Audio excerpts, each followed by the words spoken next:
And what they say is the path to success is paved by failure, because Yeah. you're learning what's not going to work along the way. And that was how Yeah. Edison said when they said, you've tried 10,000 different things and you can't get the light bulb to work. He was like, no, I've learned 10,000 ways it doesn't work, but the way it's going to work just hasn't come yet. It's coming. It's coming. I'm getting Yeah. closer Yeah. every day. Welcome to Insights into Success. We're with your host Paul Dodds. We hope to educate, inspire and motivate you to achieve your own personal success. We talk to guests from all around the world from a variety of walks of life to hear the realities of their own journey to success. What challenges have they faced? How have they coped with failure? And what have been the keys or will be the keys to their own success? In our Read to Succeed interviews, we talk books that have inspired our guests, and for some, they share their secrets to marketing success. Join us as we give you insights into success.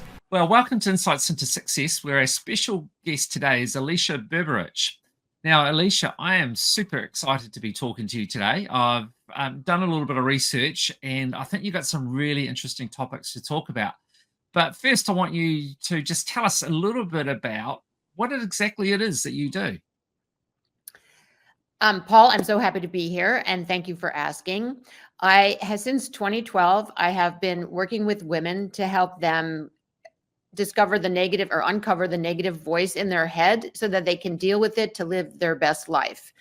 It was something that came out while I was coaching, and I was so surprised that women who were so dynamic and intelligent and successful from the outside, that they suffered so much on the inside from this internal critic, this negative voice in their head that just was really limiting their full potential and capabilities. And it was really disturbing. So I've been on a mission to help women recognize the voice and change the message that's going on. So I've got a question I was going to ask later, but I'm going to just throw out the order and ask it now. Because like as a male, I have that negative voice too. And I'm sure males have it as well, and not just me. But do you think because of social conditioning that women potentially may suffer more from it than guys? No, I think women just are more into talking about their emotions and their feelings and what's going on. So it's Right. more out of that. Men don't usually talk about their weakness or what they're struggling with. So I have several male clients, so I know that they're struggling with it too. And actually, I just started getting more male clients this year where they're saying, like, I've seen you talking, I've seen it, and I haven't done anything, but now I really need to deal with this. Yeah, absolutely. Because as much as it may be an issue for women, it's definitely an issue for guys. Myself anybody included. who's putting themselves out and trying to step outside of their comfort zone deals with that negative voice. Yeah, no, for sure. So tell me though, how did you get into this? Like, take a step back and just, can you give me a little bit of a background on you and sort of growing up and kind of how you've ended up where you are? Yes, I will be happy to do that. And I will say that the negative voice in my head has held me back so many times. And one time that stands out, I mean, I have so many, but one time that really stands out in my mind is I really wanted to take this AP English class in college. It's an advanced placement program that we have here. I don't know if you have the same thing there, but I really wanted to be with this group. But in my head, I didn't think I was good enough because my mother had told me earlier that I wasn't good enough to be, with those group of people. And I remember the teacher coming to me and saying, you really should be with this group. You need to push yourself and you're going to do fine in this group. But I could never bring myself to sign up for it. And so I felt like this was one of the biggest things that held me back in my life is, every time I would think of it, I would say, oh, I'm not good enough. I can't do it. I'm not smart enough. I'm not one of the smart girls. That's the repeated thing that's on a loop in our heads that really holds us back. And when I had children, I didn't want my kids to suffer the same way that I suffered. I really wanted their story to be different. I was trying to change the ancestral messages that came. I'm sure my mother only learned it from her mother. Yeah. And it's hard. And a lot of times we get these negative messages in our head, not even from people talking to us, but we can see people talking to each other or the way people deal with things on TV. And when we're young, we just assimilate that into who we are. And that's where it comes from. Like your parents could be lovely, but you still have heard this message from some other place. So Yeah. Yeah, I think for me, my experience is probably one of sort of in the family, the common theme was that we're not lucky. The other mm, families are lucky, but we're not lucky. My father got cancer in his 30s, I think late 30s. And, I had other family members, an extended family that passed away from cancer and that. So whether that was a factor in it, but just kind of the whole thing, was one of we're not lucky. And as a boy, I was always like, "Oh, I don't want to go down this route, Well, you'd say route, we say route. Um, and it's just kind of trying to fight back on that. But that was in the family, and it wasn't meant, I think it wasn't intended to be a bad thing, but it's just the way it was. And I'm like trying to fight against it, and it's kind of pull you in and into that narrative of, oh, everything's not going to kind of go as well as you could because we're just not lucky. So yeah, very much. I can relate to what you're saying in terms of these sort of conditioning that you're subjected to unintentionally, but within the family network. yeah. And that negative messaging is so corrosive to your spirit and your energy that it's hard to deal with it when you're, hearing it at home all the time. It's like I said, it's on a loop, on repeat in your brain. And so, did you have a moment in your life where it was just like that was the final straw? You'd had enough of kind of being controlled by that negative voice, and you then made a conscious effort to go, right, I'm done now. I need to start pushing back on this. Did you ever have one of those sort of moments, or was it just kind of a progressive thing? I think it's progressive because, it's kind of like a broken leg. When you have this negative voice in your head, when you break your leg, you put a cast on it and then it gets better and your leg is fine. But with the negative voice in your head, there's no cast to put on it. Like you can Yeah, get over the hoop for today, but then tomorrow it's going to come back at you again with something else. It's sort of it's looking for those weak spots. So it's something that you have to keep after and develop, habits and routines that help you stay on the right path. So, people always say, oh, well, you can develop a habit in 60 days or 20 days. Everyone has these different ideas of how you can build habits. But the yeah, thing is, the negative voice is always there and is eager to get you to break that habit right away. It's like, I like to get up in the morning and do my exercise and I feel great afterwards and I love doing it. But still every day it's like, oh, you don't need to get out of bed. You don't need to exercise. It's fine. Just stay in bed. It's warm. It's cozy. Like yeah, tempting me it's like the devil's trying to tempt me into things that I know are not the best for me and are not even what I want to do, but they're pushing the temptation all the time. It's relentless. yeah, Do you yeah, find it to and be the and same? yeah, absolutely. And I've got a son at the moment. He's really struggling with that at the moment. But one of the bizarre things is it's like self-destructive. It comes from within, but it has the potential to destroy us. Yeah, And I've exactly. seen that of other people where their negative voice is just out of hand, and they're struggling to function on a daily basis because that negative voice is just consuming them and bringing them down. So, for you though, what sort of strategies do you recommend to help counter that voice because it can be all consuming? Yeah. Two things. One is I just want to make sure if you can see it in your son, there's a really good story, and you've probably heard this story before about the Indian grandfather who's talking to his son and about the black wolf and the white wolf, and they're always fighting against each other. And the black wolf is vicious and hard, and the white wolf is trying to bring in clean white energy, and they're always fighting. And the boy asks his grandfather, well, grandpa, which wolf wins the battle? And the grandfather says, well, it's the one that you feed. So are you Oh going to no. feed into this negative story or are you going to feed into the light? So it's really Yeah. focusing on where your mind goes and how you can focus your energy. And for me, the most important thing for you, for your son, for all of us who are dealing with this is to gain the awareness, because a lot of times we have these negative scripts playing in our head and we're not even aware of it. Like when I'm working with my clients sometimes and they'll say something and I'll like, oh, ouch, that hurt so much. Like what you said about yourself is so cruel. I can't even ever imagine saying that to anyone else. And I can't imagine you saying that. Like, people say things to themselves that they would never say to anyone else. Like, oh my God, Yeah. that is so stupid. How could I be so stupid? It's like, ouch, that's really hard. And having someone outside call it to your attention, so suddenly you can hear that script that's in your mind that's just playing on automatic, really helps to bring it from this unconscious level where it's beating you up to the conscious level, because you can only make change once you bring it up to the conscious level. Yeah. Yep. So step one is really the awareness, becoming Mhm, aware of what's actually mhm, going on. mhm. So once you become aware of it, can you talk me through some strategies of how to deal with it? And in particular, like when you get a negative, something negative comes into your mind, do you forcibly sort of try and push back on it, or do you just kind of acknowledge it, but try and distract and move on? Like, what sort of strategies do you recommend? Yeah. So I call it the accelerator method, and it's a 5-point strategy. And the keystone is to have the awareness that the negative voice in your head is talking to you. And that Yeah, awareness is like just knowing that voice, you hear the voice is talking to you, right? It's not you. The voice is talking to you and you're hearing the voice. So you can talk back to the voice. So when the voice says, "Oh, you're so stupid. What are you thinking?"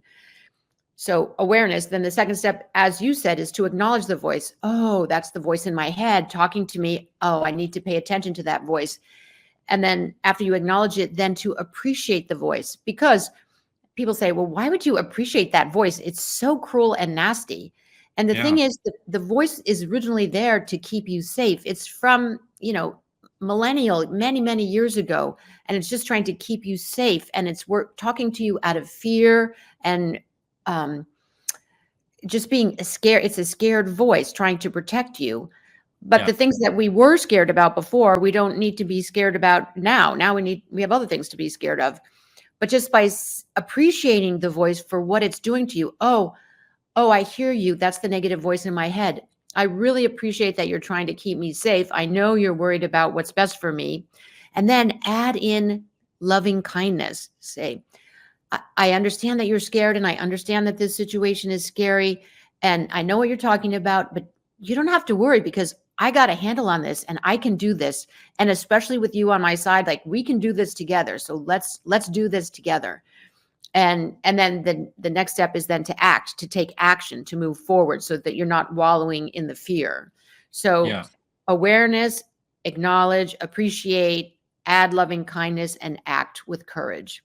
And I Right. tell people, like Brene Brown told us, courage isn't taking action without the fear. Courage is feeling the fear and moving forward in spite of the fear. So, like, Yeah, going forward together so that yeah. you can change what's happening. So from what you're saying, basically, you see it that rather than trying to fight that negative voice, you actually want to kind of almost just you want to acknowledge it and kind of almost create um, the feeling that it's an ally rather than Yeah. trying to fight it. That Yeah. it has a place to fulfill in your life, but you need to also take control and move forward without it taking control instead. Yeah. Making it on a conscious level, consciously moving forward together. Yeah, yeah, And one thing that I want to say is, like, when we're in our heads like that, we are in our heads. So the other thing is, like, to take the flashlight or the spotlight off of you and put the spotlight outward and look at something outside you can do. So the taking action step is really critical. Like, even if you started doing something physical, or just change up whatever you're doing, move into action, that sort of pushes the negative voice in your head aside to say, okay, we need to focus on this right now, and we're going to do this. So, like, move into action and yeah. start doing something productive so that you can shift things up and change the energy flow, because you're stuck in this negative energy pattern. You need to change the pattern. So, okay, so just as an example, like one of the things my son does is he will try and keep himself busy. He'll just try and go and do stuff. He doesn't like time on his own, because when he's got time on his own, then his mind is really going at 100 miles an hour and all these negative voices are coming through. What would you say to that? Is that the right way to do it, or does he need to change it up a bit? in order to try and deal with these negative voices? Well, I don't know your son, but I think if he's having these negative voices in his head, just being able to verbalize them and say it so that it's on a conscious level, and then really think about, like they talk about monsters under the bed. So these voices are his monster under the bed. So when you put light on it and say, you know what, the monster is probably scared too. So what can we do to make the monster feel better? Somehow personify those Yeah. voices and make it into something. How old is your son? Oh, he's 21 now, so he's Oh, older. he's big. Oh, okay. Yeah, He's a big yeah. guy. Oh, so if Yeah. yeah, I have kids the same age. I have a 21-year-old son, and I have two 23-year-old daughters. Okay. Oh, so he's big. I was thinking it was this like a little guy. Yeah. No, but so if he's dealing with this negative stuff inside, ask him where is that coming from? Like, why is this? Why do you have that going on in your head? And try to understand where it's coming from, and so that he can identify why the script is there, and then figure out how he can change the script in his mind. Like understanding, well, if he doesn't like to play sports, because when he was in grammar school, they always said he was so uncoordinated and spastic and couldn't play sports. Well, maybe that's true and maybe that isn't true, but maybe if you made some effort at it, you could get better, and figuring out different strategies to do so that you can really change the script and move forward and feeling better about what you're doing. Yeah. Is there some particular situation where he's here dealing with these voices? Is it like around academics or sports or? I think, with he's finished at university, and I think he's kind of at a bit of a crossroads in his life, and he's had some health issues as well. And I think just a combination of, when you leave university, then you're in the big wide world and all the responsibility that comes from that, and choosing the right career, and then having health issues. I think there's probably just a lot of things going on, and leaving him sort of feeling like he's lost. And sounds like the perfect time for him to get coaching.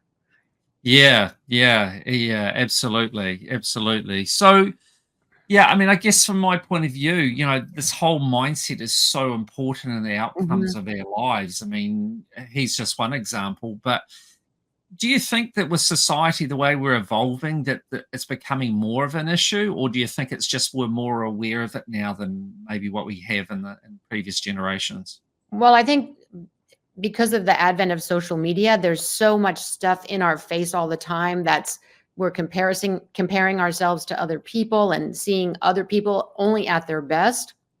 And you don't see the reality of it, that everybody has these hard times and these things that they're dealing with, but that's just not what they're showing us on social media. So we're looking at unrealistic measures of what's going on out there. Yeah. So I think that societal things have a really big point in doing it. And also, like, the news moves around so quickly, people don't really have time to digest what's going on. There's just nothing realistic about it. So it has to do, with both the ancient way of our protecting ourselves, the in our face with all of the different things that we're dealing with on social media and advertising and things. And then, also just from things in our environment, like if we're around friends who are negative and not helping us, like it's like Jim Rohn always said, you become like the 5 people you hang out with. So if your friends are negative and they're dragging you down, or they're not getting jobs, or they're, doing something like bartending or something, then, you become like that because you use those as your measurement tool. So it's super important. Like the internal critic is just one of the saboteurs. Then you have the external critics that are also saboteurs, which are people in your environment and your environment altogether. So you really need to set yourself up for a winning game. You really need to focus on having an environment that supports you and being the best you can, and having, friends who are supporting you too, who are pushing you to be your best and not letting you stagnate. Yeah. And to what extent do you think physical activity plays a part in that whole mental health? Physical activity is so important. As I said, energy management is super critical. And when you're physically active, you're moving your blood, you're changing the energy up so that you don't have that when you're just like even just sitting and working at your desk all day, your energy gets stagnant and your blood's not flowing well, and it's very detrimental. It's really important to exercise regularly and keep your blood flowing, keeping your oxygen going, to keep your mind fresh. Otherwise you get settled and you get, like clumpy. That's such a descriptive word, clumpy. Yeah. But when you're moving, you have flow, and you really need that flow. So I think energy is 100% super important. And I think sorry, carry on. No, I was just going to say, like, having a morning routine that includes energy. I mean, that includes some kind of movement, because when you get your heart rate up starting in the morning, you rev at a higher RPMs all day, and it's really, really good for your system. And so from your experience in dealing with both males and females, to what extent do you think the issues are consistent across the board? And equally, to what extent are there variations between males and females from what you've observed in their challenges? Well, I think with women, that I've dealt more with women, so that I know that, hearing them say these negative things, I'm just thinking about like my male clients too. Like, I think it's really very similar for both of them. I think men are just used to talking and covering things up in a different way, and men tend to focus on external things more than their internal world, and women focus on their internal world. So they're able to talk about things more, and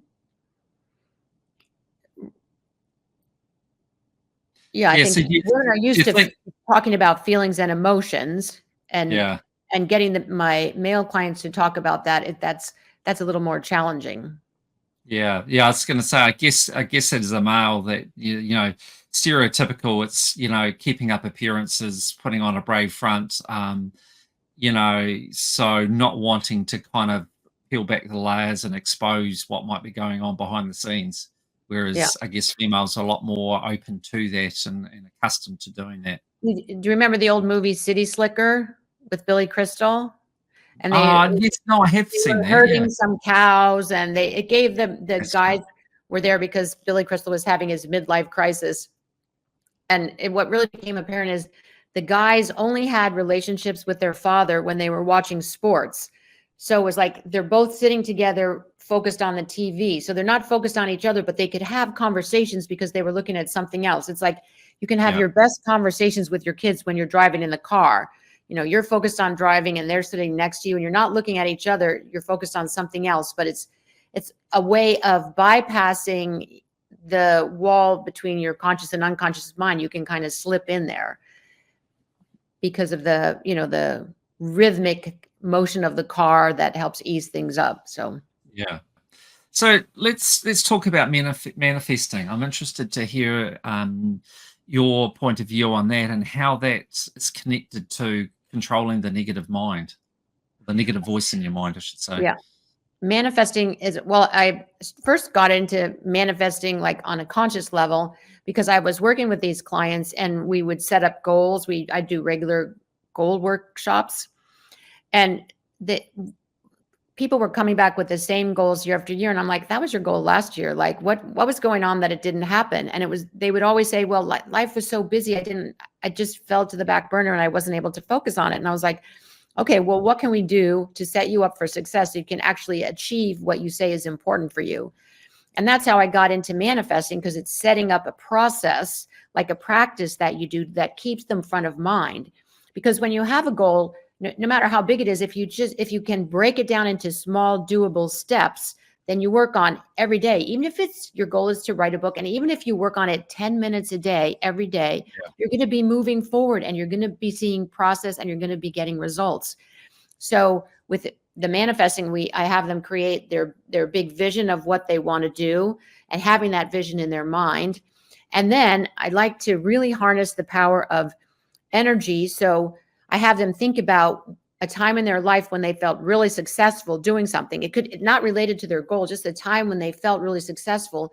And then to draw that feeling into their body, to really embody that feeling of success, and then tie that to the vision. So that's feeling like the vision is actually happening. So you're marrying your future success of achieving this vision with the energy from success that you had from the past, and really embodying that. And every day pulling that energy into your body. I get them to do it actually before they get out of bed, of just lie there for a minute and think about your biggest achievement, and pulling that energy into your body and then tying it to your vision, so that it's really inspiring and uplifting and really keeps them motivated.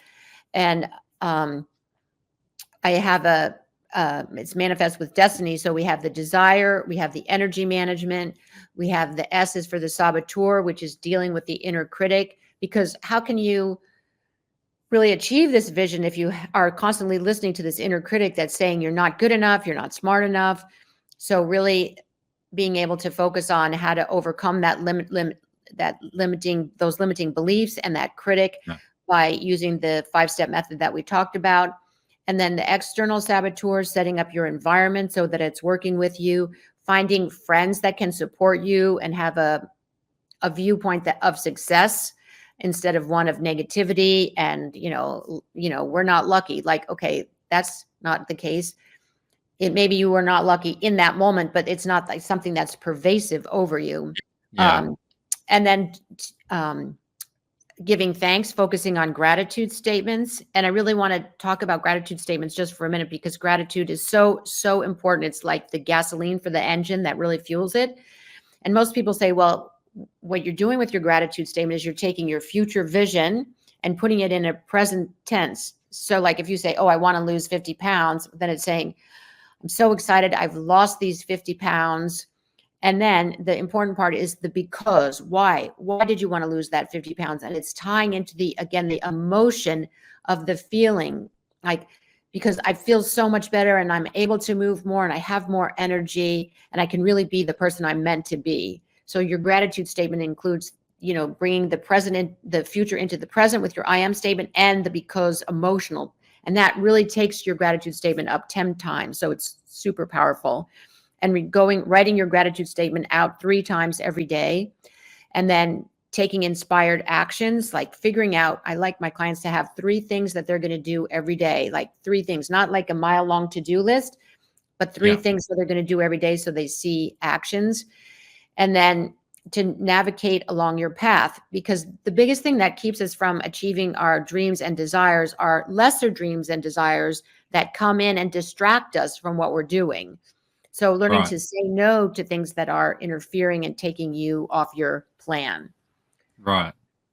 So yeah, focusing on your ultimate goals and not allowing yourself to be distracted on some of these sort of sideshows. Right. Yeah. You can ask yourself, is this going to take me where I want to go, or is this taking me off path? So that you're making those decisions. But by making it like a conscious process that they do all the time, they're really able to stay on task with what they're doing to achieve their goals. So I've watched and read a bit of stuff from Joe Dispenza. I don't know, presumably you read much of his or watched Love much Joe of his Dispenza. Yeah. So his big thing is the same as you, is he's talking about how it's really important not just to, say have a goal, but you've got to connect the emotion to it, and you've got to treat it as if it's already happened in order to make it happen. And if you don't have that emotion connected to it, then it's not really going to be effective. That emotion's a critical part. So you got your body and your mind both working together to achieve it. From what you're saying, presumably you see it the same way or similar? Yeah, because it's like your reticular activating system. So we have like the brain is sort of, this is just a theory, but it's a 3-part system. So we have our original sort of reptile brain, which is all the emotionals tied in. And then we have our mammalian brain, which is helping us get more things done. And then the neocortex, which is our executive functioning brain. But unless you get that reptilian emotional buy-in, nothing else is going to happen. So you got to focus on getting that done. Pulling the emotion. Yeah, and I suppose the challenge for people is just getting good at doing all of that. We can listen to person such as yourself, or watch a video or whatever, and we might be good at it for a couple of minutes, but it's actually doing it consistently, isn't it, is part of the challenge. The key. It's not something that you do, it's a practice. and you're Mm. always improving your practice and you're sticking with your practice. So even meditation, it's a practice. There's constantly interference when you're meditating, and it's just being able to come back to silence your brain to achieve what you want to do. Yeah. And so if you personally, how long have you been practicing, manifesting, and to what extent can you share with us sort of examples of things that you think that you've achieved or feel that you've achieved through that approach? Well, one of the big things that I achieved was moving my family to France, because that had been a lifelong desire. And then finally my husband said, okay, if you want to move to France, this is your time. So make it happen. So I applied all of the things that I talk about with manifesting and spent a year really focusing on it. And then we were and taking my inspired action steps every day. And I was able to move my family there for 2 years. And that was my piece de la resistance, as they say, of manifesting. And I really loved that. And I manifested my husband, who's this really terrific guy. I wanted to marry someone who was not someone who was going to sit around and watch sports all the time. And I wanted someone who was like to travel and do different things. And so Yeah. my husband is Swedish. So we travel to Sweden all the time. And we don't have sports going on here all the time, which I'm really happy about. So I was very happy with that. That was really great. So, I mean, I really don't like, this is a true confession, I really don't like working out. And I thought, well, if someone would pay me to work out, I suppose I could do it. But I mean, who's going to pay you to work out? Suddenly, someone was paying me to work out. I teach water aerobics at our local swimming pool, and they pay me $40 to go down and teach this workout class, which I get to do with them. So it's like, Wow. oh my gosh, someone's paying me to work out. I mean, this is a manifesting galore. I love it. So One of the interesting things from what you have said to me, as opposed to what I've heard of or be talked about with others, is in addition to everything else, you're actually planning action steps to try to achieve the goal. Whereas you see people out there talking about manifesting, where it's just kind of like you just think about it and maybe attach some emotion to it, and just miraculously is going to happen. Yeah. Whereas you're going beyond that. You're not just, well, you can't, well, I don't know, but you're not saying you just sit back and wait for it to happen. You're saying, yes, you attach the emotion, you have your vision, but you've also got to get out there and actually start doing things. Because the universe needs to know that you're committed to making it happen. And if you're not showing your own momentum and interest about it and really pushing for it by taking these inspired actions, then the universe is like, if you're not doing anything, I'm not doing anything. It's like, come on. Yeah. So you need to really, I mean, that was the biggest fault with The Secret, because they made it seem like you could just visualize something and it's going to come to fruition. And it's like, Yeah. no, if you're just going to sit there and visualize it, you're going to sit there and have a nice vision. But if you want something to happen in your life, you've got to take the inspired action and move forward with it. Yeah. I guess one of the things I've sort of talked about at times is just the fact that, when we talk about luck, using that as an example, is that if you sit at home and do nothing, don't expect things to come your way. But if you get out in life and interact with life, things are much more likely to happen. So in terms of luck, if you sit at home, well, chances are you're not probably going to feel lucky because you're not doing anything. But if you go out in life and actually start really interacting in life, then there's a much greater chance things can go your way, which you may, if you want to do that, define as luck. But it's all about getting out, not just sitting back and waiting for things to happen to you. Exactly. So that just brings me to the point of, I was telling you my manifesting process, which follows the acronym of destiny. And I didn't talk about the why, which is your clues. And those are the signs and signals from the universe that you're on the right path. And like you say, it's like, if you want to win the lottery, you got to go to the store and buy the tickets, because otherwise there's no chance of winning the lottery. You've got to participate in the game. You've got to participate in the game of life to make things happen. Yeah. Yeah, and then absolutely. You look for these signs and signals from the universe along the way that says, oh, you're on the right path. You get, feedback along the way. Yeah. But so much, isn't it, though, is a narrative that we tell ourselves. Like when you go out and interact in life, if you have that negative voice in control, when something goes wrong, that negative voice is going to go, aha, see, that's an example. You're not meant to do this or whatever. You're not very good at this or whatever. But as I was sort of trying to say to my son, is equally, if you've got your mindset right, something negative might happen. You go, oh, yeah, well, that's to be expected. That's just part of the journey. And it's just one thing. And it doesn't stop me from what I'm doing. And in fact, I actually learned quite a bit from that I wouldn't otherwise learn. So if anything, it's actually been a gift to help me get even closer to where I'm wanting to go. Yeah. Yeah. And what they say is the path to success is paved by failure, because Yeah. you're learning what's not going to work along the way. And that was how Yeah. Edison said when they said, you've tried 10,000 different things and you can't get the light bulb to work. He was like, no, I've learned 10,000 ways it doesn't work, but the way it's going to work just hasn't come yet. It's coming. It's coming. I'm getting closer every day.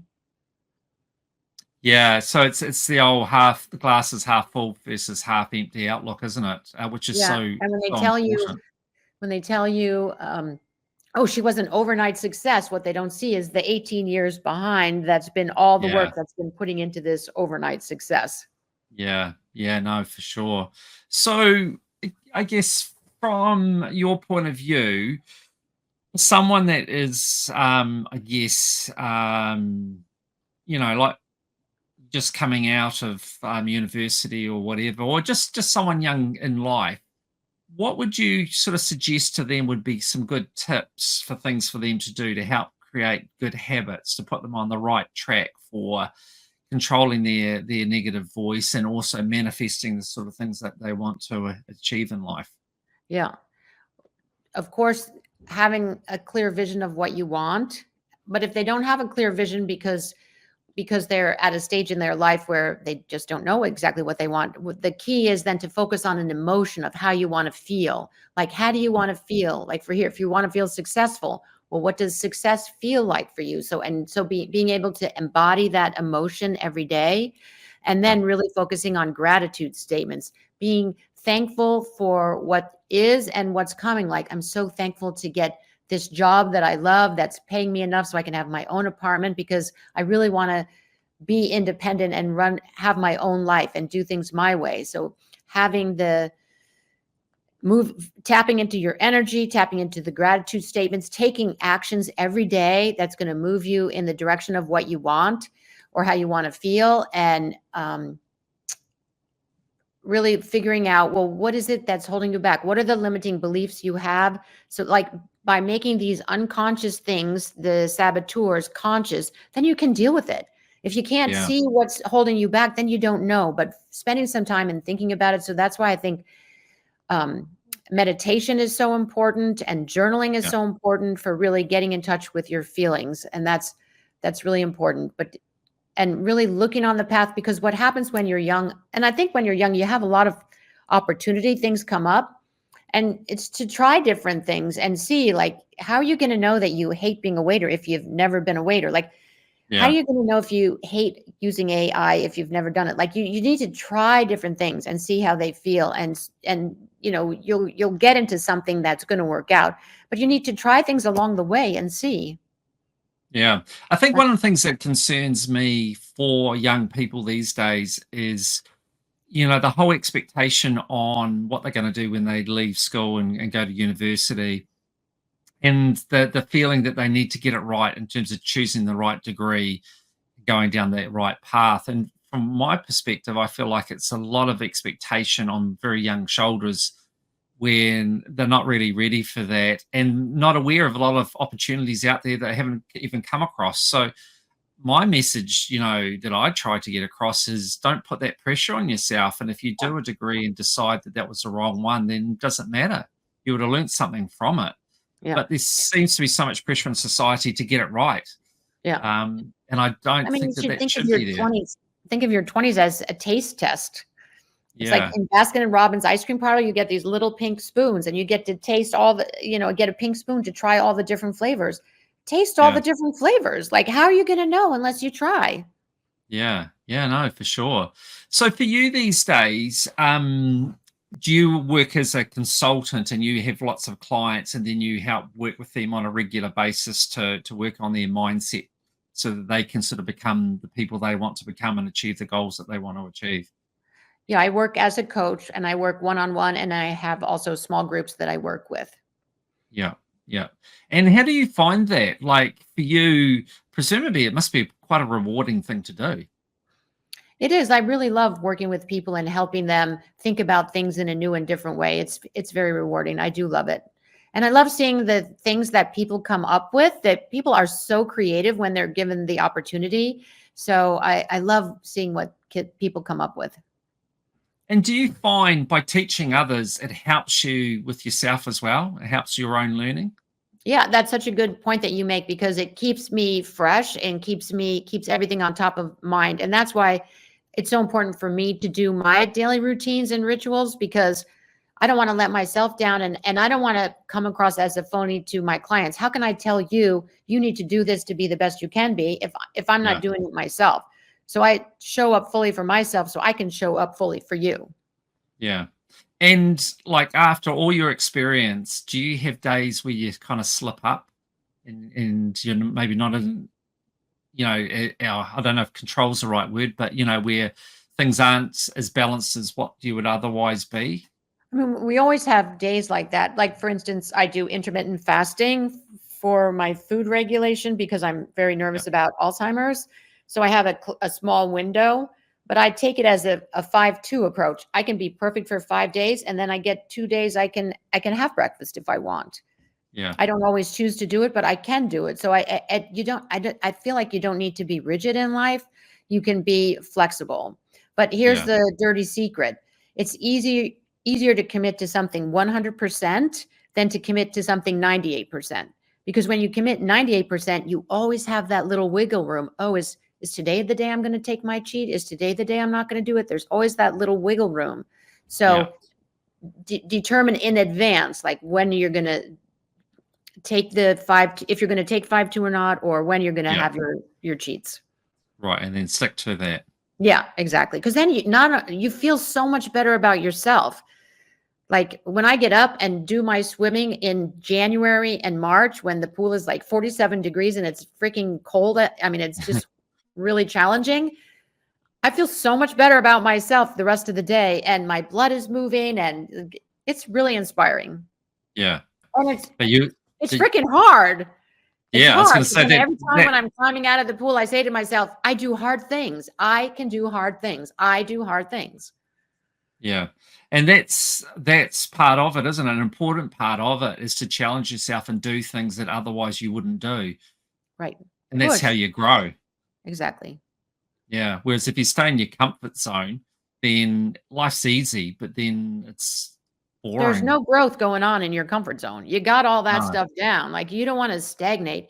And to grow, you only need to be 4% outside your comfort zone. It's just like one little step out, and that helps. And then that moves the comfort zone out. And so you can grow your whole world of possibilities by taking these tiny incremental steps. Yeah. And for you, slightly off topic, but with your business, presumably, you can do it online like we're doing at the moment. You can do it by video. So with COVID, did that change how you operate? Like, were you historically sort of dealing one-on-one and now you've moved online, or how do you typically operate? I'm just recovering from COVID now, because before that, I did all of my business in person. I love meeting people face to face, and I have live groups. I put on regular workshops in San Francisco. Yeah. And I loved having the women come and how we interact with each other. And that was really fun. And then I did the same thing during COVID, of meeting online with the same groups and doing the same things. But now I've been working on putting together a new program that's just an online program, so that I can have people from all over the world come and do the process, because I saw it did work online and the women were still getting tremendous results. So it's been good. So I'm doing my first launch. Actually, I'm in the midst of my first launch right now for my online course. Oh, cool. Oh, well, you have to keep us informed, and then I'll get your link so I can put that with this interview. So for you, though, you still presumably, though, like, it's good to do it online, but it's kind of nice to also see people in person. Is that how you feel? Yeah. I like seeing people in person, and I've really enjoyed doing it online, because now it's like I don't have to drive anywhere. Like, this is amazing. I don't have to park. Yeah, yeah. Practically, it's so much better. Yeah. But I don't know about you, but I find online it's good, but I find it more tiring.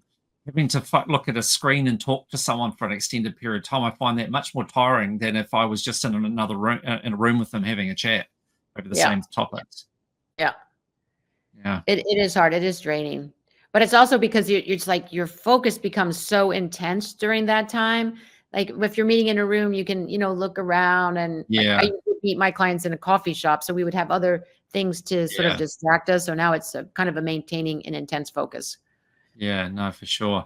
And just sort of really to wrap this up, though, can you sort of give me a bit of a idea of like what's the future looking like for you? What sort of interesting goals have you got to set for yourself?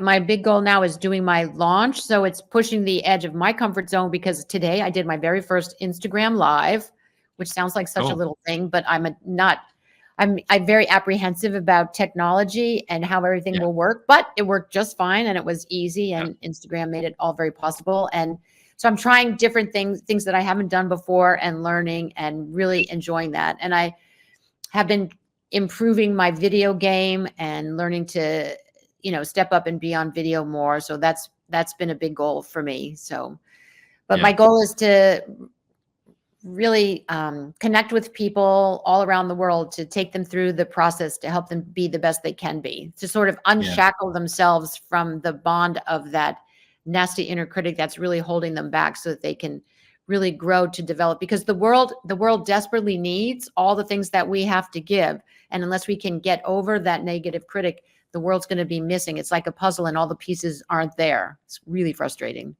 yeah. And I feel like the vast majority of us suffer from that negative voice, and we're held back to varying degrees. And one of the things, with my podcast is talking to people, that have achieved success in all different ways. But I think mindset comes through as a consistent requirement to achieve goals in your life is you've got to have the right mindset. And I think some people may be naturally more in tune and able to be in the right mindset, but for the majority of us, it's something we really need to upskill ourselves with. Yeah. So it's great to have people like you that are there to try and give us the tools to become the best versions of ourselves that we can be. Yeah. Because the world needs you desperately. Yeah, no, for sure. All right, Alicia. Well, thank you so much for being part of Insights into Success today. I know you've agreed to stay on, and we're going to do a Read to Succeed segment in a moment, which I'm really looking forward to. But in the meantime, thank you so much for your time. And yeah, I'm interested to hear about your new course. And as I say, publish that with this interview. Great. Thank you.